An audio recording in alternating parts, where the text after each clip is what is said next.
Good evening friends. Hopefully आप सब घर पे अच्छे होंगे। और सॉरी मैं आपसे 2-3 दिन से कोई वीडियो आपसे शेयर नहीं कर पाया।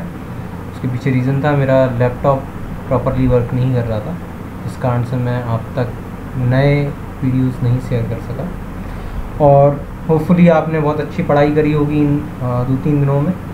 और आज हम जो टॉपिक डिस्कस करने वाले हैं वो आपके एग्ज़ाम पॉइंट ऑफ व्यू से और आप जो भी गेट या अदर पीएसयूज़ के लिए प्रिपरेशन कर रहे हैं उनके लिए बहुत ही हेल्पफुल होने वाले हैं।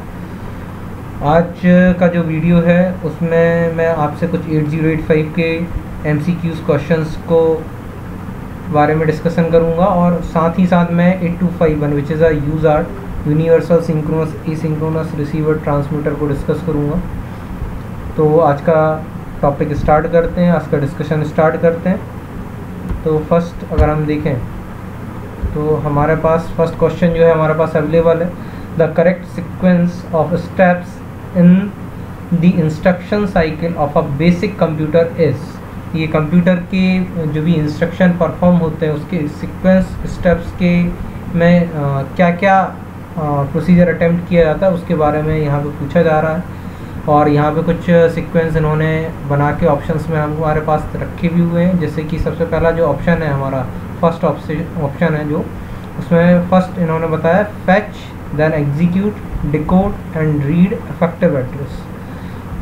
सिमिलरली बी ऑप्शन जो है उसमें इन्होंने सीक्वेंस को थोड़ा सा चेंज किया हुआ है और यहाँ पे बताया है read effective address decode fetch and execute. अब जो ये जो सी ऑप्शन है इसमें इन्होंने बताया fetch decode read effective address and execute. अब अगर हम ध्यान से देखें तो जब भी हम कभी कंप्यूटर में कोई इंस्ट्रक्शन परफॉर्म करने वाले हैं या जो स्टेप्स हम फॉलो करते हैं किसी एग्जीक्यूशन प्रोसेस के लिए, तो उसमें अगर हम ध्यान दें तो मैंने जैसे आपसे आर्किटेक्चर को जब स्टडी करवा रहा था आपसे, जब उसके ओवरव्यू को हमने डिस्कस किया हुआ था, तो कोई भी इंस्ट्रक्शन सबसे पहले क्या होता है, फैच होता है। सपोज मैंने कोई इंस्ट्रक्शन लिखा मूव स्पेस ए सम वैल्यू, है ना, तो सबसे पहले इसको फैच किया जाए। अब जब ये फैच हो चुका है देन अब चूँकि ये तो हमने एक इंग्लिश कीवर्ड्स के फॉर्म में लिख लिया है, तो ऑब्वियस सी बात है ये हमारी जो मशीन है माइक्रो प्रोसेसर ये उसको आइडेंटिफाई नहीं कर पाएगा। तो सबसे पहले हमारा काम होता है जो हमने ये इंस्ट्रक्शन फैच किया है इसको हमको डिकोड करना है। तो फिर ये क्या होगा, मशीन साइकिल जो इसका नेक्स्ट स्टेप जो है वो मशीन लैंग्वेज में इसको क्या किया जाएगा, डिकोड किया जाएगा। अब जो भी हमने इंस्ट्रक्शन डिकोड हुआ है उसके अकॉर्डिंग जो इफेक्टिव एड्रेस लोकेशन होगी उसको रीड किया जाएगा, मेमोरी में जो भी उसका अकॉर्डिंग डेटा होगा उसको रीड किया जाएगा। और जब ये डेटा रीड हो जाएगा, ये इंस्ट्रक्शन रीड हो जाएगा कम्प्लीटली, फिर उसके बाद हम क्या करेंगे, एग्जीक्यूट परफॉर्म करेंगे। तो यहाँ पे जो ऑप्शन सी है which is a correct option. Next अगर हम इसमें देखें तो हमारे पास नेक्स्ट क्वेश्चन हमारे पास दिया है which one of the following is not a vectored interrupt. Interrupt को से आप बहुत अच्छे से आप जानते हैं इंटरप्ट क्या होता है। Interrupt is a asynchronous external input signal which stop the current execution, है ना, जो हमारे करंट एग्जीक्यूशन को स्टॉप करता है। अब यहाँ पे वर्ड आया इंटरप्ट। जब मैंने आपसे 8085 के बारे में मैं डिस्कस कर रहा था तब भी मैंने आपसे एक बात कही थी कि हमारा 8085 जो माइक्रो प्रोसेसर है वो 2 टाइप के इंटरप्ट्स को सपोर्ट करता है, जिसमें मैंने हार्डवेयर इंटरप्ट और सॉफ्टवेयर इंटरप्ट 2 तरीके के इंटरप्ट के बारे में बात करी थी। और इन इंटरप्ट में भी मैंने बताया था कि ये मास्केबल नॉन मास्केबल कैटेगरी और वेक्टर्ड और नॉन वेक्टर्ड कैटेगरी के होते हैं। तो सबसे पहले अगर मैंने वेक्टर्ड की बात कही थी तो वहाँ पे मैंने ये बात बोली थी आपसे कि वेक्टर इंटरप्ट वो इंटरप्ट्स होते हैं जो जब इन इंटरप्ट की रिक्वेस्ट हमारे माइक्रो प्रोसेसर के पास आती है तो इनको रिमूव करने के लिए इनका जो भी सब रूटीन होता है, मतलब जो एक तरीका सॉल्यूशन है वो एक हमारे मेमोरी के लोकेशन में स्टोर किया जाता है, जिसे हम वेक्टर सब रूटीन बोलते हैं, है ना, इंटरप्ट सब रूटीन बोलते हैं, सॉरी। तो इंटरप्ट सब रूटीन को हम जैसे ही एग्जीक्यूट करते हैं तो वो रिमूव हो जाता है। तो यहाँ पे अगर हम ध्यान से देखें तो क्रैप जो है which is a highest priority interrupt, ये एक वेक्टर इंटरप्ट कहलाता है। RST 7.5 ये भी वेक्टर्ड इंटरप्ट है। ये दोनों हार्डवेयर इंटरप्ट की कैटेगरी में आते हैं, जबकि RST 3 ये जो है हमारा सॉफ्टवेयर इंटरप्ट है, लेकिन ये भी हमारा क्या होता है, वेक्टर्ड इंटरप्ट होता है। यहाँ पे जो INTR है this is a interrupt request, है ना। ये क्या है, हमारी इंटरप्ट रिक्वेस्ट है जो कि नॉन वेक्टर्ड होता है। तो ये यहाँ पे ऑप्शन हमारा बी जो है ये सही रहेगा। अब जो मैंने बात कही यहाँ पे वेक्टर लोकेशन हम जो आइडेंटिफाई करते हैं, तो मैंने आपको पहले भी बताया हुआ था कि यहाँ पे जो भी सबस्क्रिप्ट में लिखा हुआ है ना, जैसे 7.5, या यहाँ पे एक और क्वेश्चन आपसे पूछा जा सकता है इन फ्यूचर कभी कि इन सब में से हाईएस्ट प्रायोरिटी इंटरप्ट कौन सा है, तो आप सीधे से यहाँ पे जो फर्स्ट ऑप्शन है ए, अगर ये पूछा जाए क्वेश्चन कि हाईएस्ट प्रायोरिटी इंटरप्ट कौन सा है, तो यहाँ पे आप ट्रैफिक को टिक करते हैं ना। और अगर वो पूछते कि सपोज उनने दे दिया होता है कुछ डिफरेंट इंटरप्ट्स दे दी होते हैं यहाँ पे, जैसे यहाँ पे ट्रैप, तो यहाँ पे पूछ सकते थे कि what is the another name of trap, और यहाँ पे लिख देते वो कुछ numbers like RST 7.5, RST 4.5, RST 3.5, RST 6.5। तो वहाँ पे आपको मालूम होना चाहिए कि ट्रैप का एक अदर नेम जो है वो होता है RST 4.5। अब अगर मैं वेक्टर लोकेशन को कैलकुलेट करने की बात कर रहा हूँ आपसे, तो यहाँ पे जो भी नंबर यहाँ पे सबस्क्रिप्ट में दिया रहता है, जैसे सपोज 7.5 दिया या 3 दिया है ना, तो हम इसको क्या करेंगे 8 से मल्टीप्लाई करेंगे। 8 से ही क्यों किया, क्योंकि 8 जो है हमारा यहाँ पे डेटा बस का साइज़ है ना, और 8 बिट माइक्रो प्रोसेसर को हम स्टडी कर रहे हैं, तो 8 से मल्टीप्लाई किया। अब यहाँ पे जो नंबर निकल के आएगा वो वैल्यू जो होगी वो हमारे पास डेसिमल में होगी। अब इस डेसिमल नंबर को हमको क्या करना पड़ेगा, हेक्साडेसिमल में कन्वर्ट करना पड़ेगा। हेक्साडेसिमल में क्यों कन्वर्ट कर रहे हैं, क्योंकि वहाँ पे हमारी जो मेमोरी है वो हेक्साडेसिमल नंबर के फॉर्म में लिखी होती है, तो हमें उसको क्या करना पड़ेगा, हेक्साडेसिमल में कन्वर्ट करेंगे। तो जैसे हम हेक्साडेसिमल में कन्वर्ट करते हैं, हमारे पास जो एड्रेस अवेलेबल, मतलब जो न्यूमेरिक नंबर निकल के आएगा वो हमारा वेक्टर लोकेशन कहलाएगा उस पर्टिकुलर इंटरप्ट के लिए। तो इस टाइप से भी इसमें क्वेश्चन पूछे जाते हैं, बट इसके लिए जो सही ऑप्शन है फिर से मैं बता देना चाहता हूँ, यहाँ पे नॉन वेक्टर्ड कैटेगरी में INTR इंटरप्ट रिक्वेस्ट को रखा जाता है। ठीक, नेक्स्ट क्वेश्चन यहाँ पे पूछ रहे हैं, यहाँ पे which of the following statements for Intel 8085 is correct. अब यहाँ पे इन्होंने पूछा हुआ है प्रोग्राम काउंटर के रिस्पेक्ट में। तो प्रोग्राम काउंटर आपको भी मालूम है, जैसा मैंने 8085 में आपसे उसके बारे में डिस्कशन किया, या मैंने 8086 में भी इसके बारे में डिस्कशन किया। तो मैंने वहाँ पे एक ही बात बोली, it provides the next instruction which is to be executed, मतलब जो भी नेक्स्ट इंस्ट्रक्शन एग्जीक्यूट होने वाला है उसके एड्रेस को अवेलेबल करवाने का काम किसका होता है, प्रोग्राम काउंटर का काम होता है ना। अब इस अगर केस में अगर हम देखें तो हमारे पास जितने भी इंस्ट्रक्शन यहाँ पे गिवन है, तो वो हमारे पास जितने भी स्टेटमेंट यहाँ पे गिवन किए गए हैं उसमें अगर हम देखें तो ये सी वाला ऑप्शन जो है वो हमारा करेक्ट है, क्योंकि यहाँ पे ही सिर्फ बात हो रही है PC specify the address of instruction to be executed, जो होने वाला है ना। बीइंग एग्जीक्यूटेड मतलब जो हो रहा है उसकी बात नहीं कर रहे हैं हम, लास्ट एग्जीक्यूटेड की भी बात नहीं कर रहे हैं, और जो सो फार हो चुके हैं उनकी भी बात नहीं कर रहे हैं, है ना। हम यहाँ पे बात कर रहे हैं जो होने वाला है, अभी नेक्स्ट इंस्ट्रक्शन जो आने वाला है उसकी बात कर रहे हैं। तो यहाँ पे ऑप्शन सी क्या होगा, हमारा करेक्ट होगा ना। आज का जो सेकंड हमारा डिस्कशन है वो हमारा ब्लॉक डायग्राम 8251 के बारे में हम स्टडी करने वाले हैं। 8251 is a USART universal synchronous asynchronous receiver transmitter.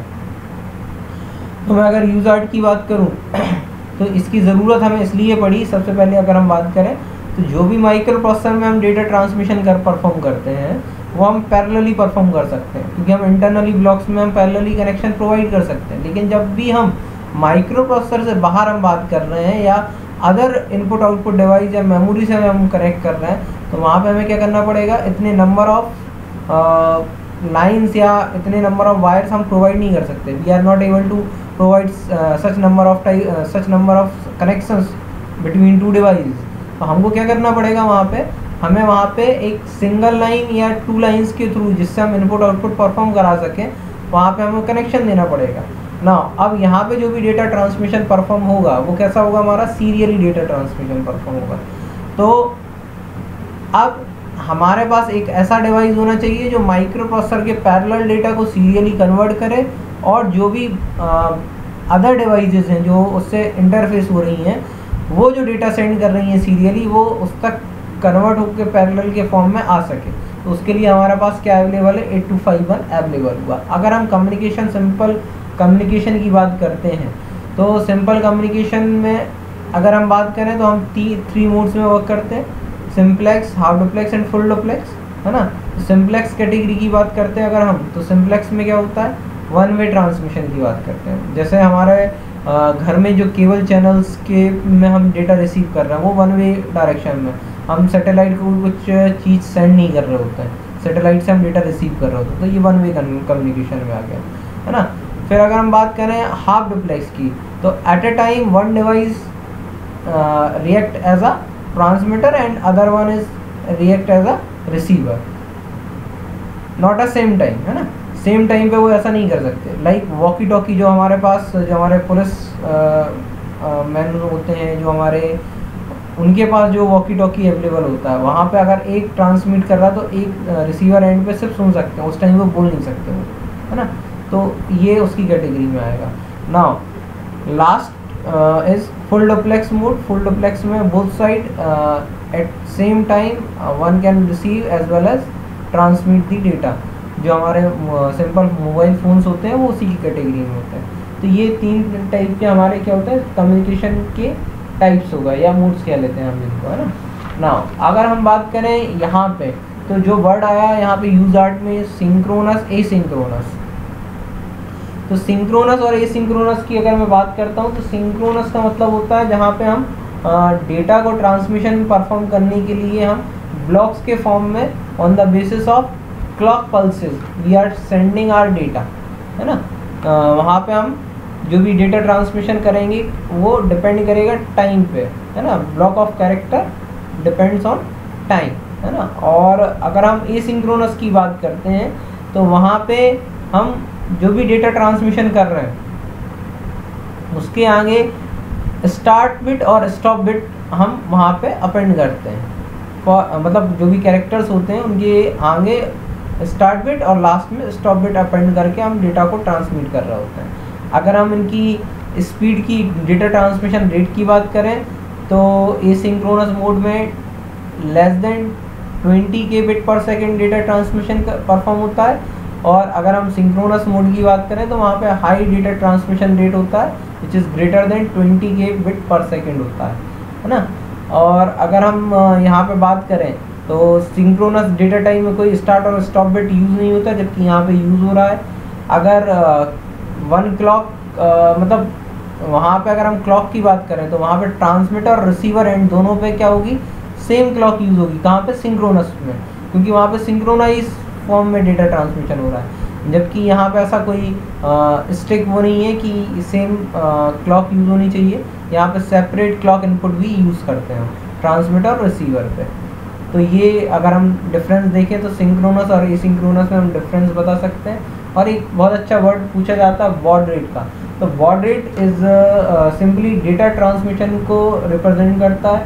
ये कई बार क्वेश्चन भी पूछा जाता है कि अगर सपोज बॉड रेट 100 है या 300 है तो वहाँ पे बिट ट्रांसमिशन को किस तरीके से रिप्रेजेंट करेंगे, या इसी तरीके से आपको दे दिया जाएगा कि ये फ्रिक्वेंसी है या कुछ डेटा रिसीविंग कैपेबिलिटी है इतना, अगर हमारे पास डेटा है तो वहाँ का बॉड रेट कितना होगा।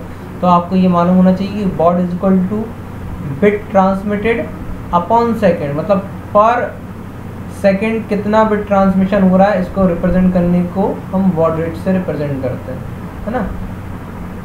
या हम कहें तो time for 1 bit transmission is known as baud rate. ना अब हम बात कर लेते हैं हमारे ब्लॉक डायग्राम की। अब यहाँ पे अगर हम यहाँ पे देखते हैं तो हमारे पास डेटा बस बफर है which is again 8 bit data transmission data bus buffer. So it is transfer 8 bit asynchronous by तब यहाँ कर हम बात कर रहे हैं बाय डायरेक्शनल डेटा ट्रांसमिशन की बात कर रहे हैं। तो ये यहाँ पे डेटा दोनों तरीके का हो सकता है, सिंक्रोनस एसिंक्रोनस दोनों तरीके का हो सकता है। लेकिन ये हम क्या कर रहे हैं, इंटरनली और एक्सटर्नली जो भी डेटा ट्रांसमिशन होगा उसके लिए यूज़ कर रहे हैं। इसके अलावा हम यहाँ पे देखें तो ये हमारा रीड राइट कंट्रोल लॉजिक है। रीड राइट कंट्रोल लॉजिक यहाँ पे हमें एक तो फर्स्ट ये इनपुट आउटपुट डायरेक्शन प्रोवाइड करता है कि किस डायरेक्शन में डेटा का फ्लो होना है ना। बाकी ये रीसेट सिग्नल जनरेट करता है जिसके थ्रू हम जो भी इंटरनल गार्बेज मेमोरी क्रिएट हुई है उसको रिमूव करते हैं। C/D इज़ अ कंट्रोल और डेटा ऑप्शन के लिए सिलेक्ट किया जाता है। स्टेटस वर्ड को इनेबल करने के लिए यूज़ करते हैं हम, और जब हमें कंट्रोल वर्ड रजिस्टर को यूज़ करना होता है तब हम इसको यूज़ कर रहे होते हैं। अगर हम डेटा के लिए यूज़ करेंगे तो यहाँ पे 0 इनपुट करेंगे, और अगर हम कंट्रोल रजिस्टर के लिए यूज़ करना है तो हम यहाँ पे 1 पुट करते हैं। CS is a chip select logic. Chip select logic again वही, ये हमारे 8251 को ऑन और ऑफ करने के लिए यूज़ किया जाता है। यहाँ पे ये है modem. Modem is a acronym of modulator demodulator. मतलब यहाँ पे ये जो भी ऑपरेशंस परफॉर्म हो रहे हैं उसमें ये पूरा फंक्शन ये यहाँ के थ्रू परफॉर्म होता है। एक्चुअली अगर हम सिंपल मॉडेम की बात करें तो मॉडेम क्या होता है कि जो भी हमारा डेटा टर्मिनल इक्विपमेंट है और डेटा कम्युनिकेशन इक्विपमेंट है उसके बीच में ये हमारे पास अवेलेबल होता है, जिसमें हम एनालॉग वायर मतलब जो हमारी टेलीफोन लाइन होती है उसके थ्रू हम डेटा ट्रांसमिशन परफॉर्म कराते हैं इन जनरली। तो वहाँ पे ये जो DSR डेटा सेट रेडी को रिप्रेजेंट कर रहा होता है, DTR ये डेटा टर्मिनल रेडी की रेडीनेस को रिप्रेजेंट करता है, ये CTS क्लियर टू सेंड होता है, और RTS रिक्वेस्ट टू सेंड को रिप्रेजेंट करता है। तो ये हमारे जो हैं ये हमारे हैंड शेकिंग के लिए यूज़ किए जाते हैं जब हम दो टर्मिनल्स के बीच में किसी भी तरीके का डेटा ट्रांसमिशन स्टार्ट कर रहे होते हैं। Now this is a transmitter section in which we are having a transmit buffer and transmit control. अब ये transmit buffer and transmit control जो है यहाँ पे TXD इसके थ्रू हम की जो हमारा पैरेलल डेटा था वो सीरियली कन्वर्ट होकर ट्रांसमिट किया जाता है, जबकि यहाँ पे TXRDY ये ट्रांसमीटर के रेडीनेस को शो कर रहा होता है, TXE ये ट्रांसमीटर के एम्प्टीनेस को शो कर रहा होता है, और TC जो है यहाँ पे हमारा ट्रांसमीटर क्लॉक को रिप्रेजेंट कर रहा है। ठीक है ना। अब TXRDY जो रेडीनेस है, मतलब अगर हमारा ट्रांसमीटर रेडी नहीं होगा और हम उससे डेटा ट्रांसमिशन स्टार्ट कर दें तो ये अगर प्रॉपरली सिंक्रोनाइज है तो हमारा डेटा कोलाइड कर सकता है। इवन हम यहाँ पे ट्रांसमीटर की जो कैपेसिटी है उससे ज़्यादा अगर हम एक्सेस डेटा सेंड करेंगे, अगर उसके एम्प्टीनेस को हमने बिना चेक किए तो हमारा हो सकता है कि डेटा लॉस कर जाए। तो यहाँ पे TXE पिन जो ये रिप्रेजेंट करती है कि ट्रांसमीटर अभी एम्प्टी है या नहीं है, इसको चेक करते हैं। और ट्रांसमिट क्लॉक जब हम सिंक्रोनस या एसिंक्रोनस मोड की भी बात करते हैं तो यहाँ पे हम वहाँ पे क्लॉक पल्सेस को हम यूज़ करते हैं जिसके थ्रू हम डेटा ट्रांसमिशन परफॉर्म करा रहे होते हैं, उसके अकॉर्डिंग हम सिंक्रोनाइजेशन परफॉर्म कराते हैं। Now this is our receiver section.